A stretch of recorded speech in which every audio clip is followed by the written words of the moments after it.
সালাম আলাইকুম। একটু 7 মাস পেছনে নিয়ে যেতে চাই। আমাদের ছাত্র জনতার যে অভ্যুত্থান হয়েছিল, সেই অভ্যুত্থানের প্রথম ধাপটা কি ছিল? কোটা আন্দোলন, ঠিক কিনা?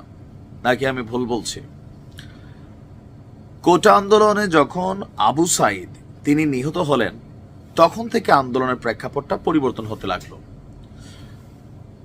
এরপর ধাপে ধাপে 10 দফা, 9 দফা, 7 দফা, ফাইনালি ছিল 1 দফা।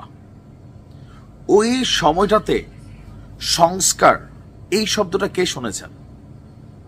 এই টোটাল আন্দোলনের প্ল্যাটফর্মে একটাই দাবি ছিল তৎকালীন প্রেক্ষাপটে যারাই রাজপথে নামছে, রাজনীতিবিদ, কৃষক, শ্রমিক, ছাত্র জনতা, প্রত্যেকের একটা দাবি ছিল যে শেখ হাসিনার পতন। এর বাহিরে বাংলাদেশে নতুন রাজনৈতিক দল গঠিত হবে, সংস্কার হবে বা আরো বিভিন্ন কিছু হবে। এই কনসেপ্টটা আমাদের এই ছাত্র নেতারা তারাও বলে নাই। তারা ডিবি অফিসে ছিল, এরপরে বের হয়ে আন্দোলনে নতুন গতি আনছে।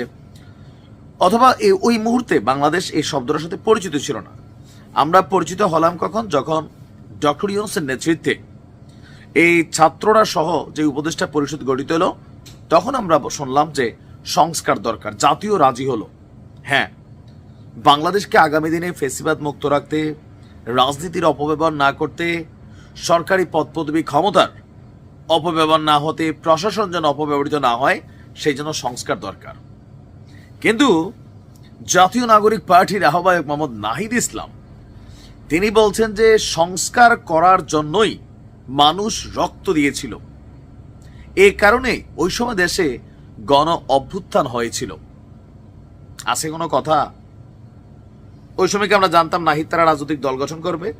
তাহলে এদেরকে কেউ সাপোর্ট করতো না? বিশ্বাস করেন, বিএনপি রাজপথে খুব বেশি সফল হয় নাই। কেন? জনগণ ভাবতো তখন যে ভাই এদের উদ্দেশ্য ক্ষমতায় যাওয়া। জনগণের দাবিটা ওই মুহূর্তে পাবলিকের মধ্যে বিশ্বাস হয় নাই। জামাতও সেম ছিল, অন্যান্য রাজনৈতিক দলগুলো সেম ছিল। ছাত্ররা যদি তখন বলতো ভাই আমরা এই সংস্কার করব, আগামী দিনে রাজনৈতিক দল করব, আমরা শেখ হাসিনার পতন ঘটাবো, তারপর বিএনপিকে সমালোচনা করব, অন্য দলগুলোকে নিয়ে কথা বলবো, সংবিধান পরিবর্তন করব। এখন যেই যে ইস্যুগুলা জামাতের সাথে মিলে, 1971, সংবিধান, আরো বিভিন্ন বিষয়, জামাত এগুলোতে ঝাঁপায়া পড়ে।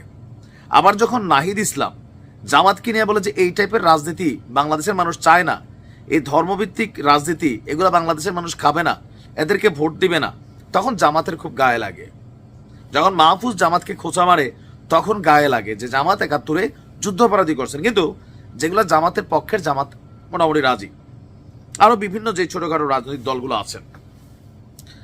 এখন এই মুহূর্তে নাহিদ ইসলাম গতকালকে সিরাজগঞ্জের শহরের যে বাজার স্টেশন বিজয় সৌধ চত্বরে জাতীয় নাগরিক পার্টির একটা ইফতার পার্টিতে ভার্চুয়ালি যুক্ত হয়ে তিনি যে বক্তব্য দিয়েছেন, এ নিয়ে আমরা দেখছি মিডিয়াতে ব্যাপক ক্ষোভ, বিক্ষোভ, আলোচনা, সমালোচনা, সমর্থন, নানান ধরনের কমেন্ট হচ্ছে।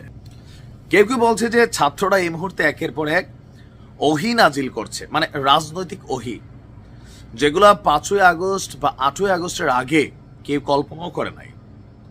যতদিন যাচ্ছে তারা তাদের রাজনৈতিক দল ভারী করছে, অন্য দলগুলোকে রাজনৈতিকভাবে আক্রমণ করছে, কটূক্তি করছে, তাদের বিরুদ্ধে হচ্ছে, নানান জায়গায় নানান ধরনের অ্যাক্টিভিটিস হচ্ছে।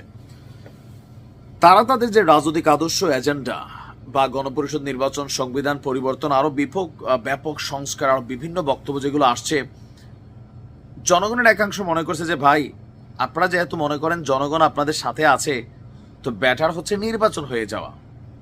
নির্বাচন হয়ে গেলে আপনারা ব্যাপক সমর্থন পাবেন, মানুষ আপনাদেরকে ভোট দিবে, আপনারা সংসদে যাবেন, ফুল জনগণের ম্যান্ডেট নিয়ে আপনারা তখন রাষ্ট্র ক্ষমতায় বৈশা একের পর এক সংস্কার করেন, আওয়ামী লীগের বিচার করেন, শেখ হাসিনা ফাঁসিতে ঝুলান, আরো যা যা করার দরকার করতে পারবেন। কিন্তু ডক্টর ইউনূসের মাথায় কাঁঠাল রেখা এটা ভাঙ্গা ভাঙ্গা খাওয়ার যে পরিকল্পনা বা পেছন থেকে ডক্টর ইউনূসের যে সমর্থন, এগুলা জাতি পজিটিভলি নিচ্ছে না। জাতি যদি মনে করে যে সংস্কার চায়, মানুষ গণপরিষদ নির্বাচন চায়, সংবিধানের পরিবর্তন চায়, 71-এ 24-কে একসাথে গোলাই ফেলা, এরকম বিভিন্ন বিষয়গুলো মানুষ চায়, তো আপনারা নির্বাচনে আসেন, আপনাদেরকে ভোট দিবে। এখন বলা হচ্ছে যে যদি পরিবর্তনই না হয় তাহলে কেন এত মানুষ রাস্তায় নেমে রক্ত দিয়েছিল? রাষ্ট্রের সংস্কার এবং মৌলিক পরিবর্তন হতে হবে। বাট বিএনপির বক্তব্য, না, আগে নির্বাচন হওয়া উচিত।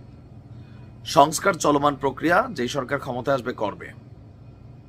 নাহিদ ইসলাম বলছেন আবার যে ভাই আপনাদের উপর বিশ্বাস নাই, বিএনপির নাম নেয় নাই, যে যারা পাশ করে ক্ষমতায় আসবে এরা সংস্কার করবে, এরা বিশ্বাস করে না। তো আপনারা যাদেরকে বিশ্বাস করেন না, নির্বাচন হোক, জনগণ তাদেরকে কতটুকু বিশ্বাস করে সেটা আমরা দেখি।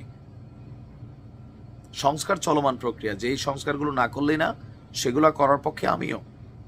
যেগুলো ভালো এগুলো সবাই গ্রহণ করবে, আর যেগুলো নিজেদের রাজনৈতিক উদ্দেশ্যে জনগণকে জনগণ বইলা এটা ভাই মানুষ খাবে না। দেখা যাক নাহিদের এই বক্তব্য নিয়ে আরো কি কি হয়।